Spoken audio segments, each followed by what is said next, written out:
বিসমিল্লাহির রহমানির রহিম। আসসালামু আলাইকুম। আজকে আপনাদের দেখাবো চিকেন কিমা পরোটা।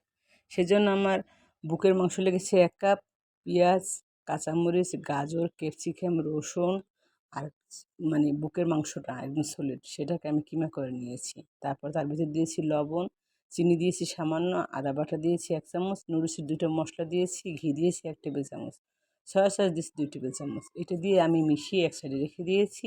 আর অন্য সাইডে আমি ডো তৈরি করে ফেলেছি রুটির জন্য। একদম নরমাল পানি দিয়ে তারপর আমি রুটিটা বানিয়েছি, সাথে দিয়েছিলাম লবণ। তারপর রুটিগুলো বানানো হয়ে গেছে আর আমি পাশে একটু হাত দিয়ে সামান্য একটু পানি লাগিয়ে দিয়েছি, যাতে একটা রুটির সাথে আরেকটা রুটি অনায়াসে লেগে যায়। এই সিলটা যেন ভালো করে হয়, নইলে খুলে যাবে। আমি এভাবে আস্তে আস্তে সবগুলো রুটি বানিয়েছি আর একটা একটা করে ভেজে ফেলেছি। এতে আমার যে ভিতরে যে কাঁচা যে এটা দিয়েছি পুরটা, রুটিটা নষ্ট হবে না। সেজন্য এই কাজটা আমি খুব সাবধানতা অবলম্বন করে করেছি। আর বিশ্বাস করুন, খেতে ছিল দারুণ। আর অবশ্যই ট্রাই করবেন একবার হলেও এই পরোটাটা বানিয়ে। বাচ্চাদেরকে টিফিন থেকে আরম্ভ করে সব রকমের নাস্তায় আপনি দিতে পারবেন। আর মেহমানদের দিতে পারবেন চাইলেই।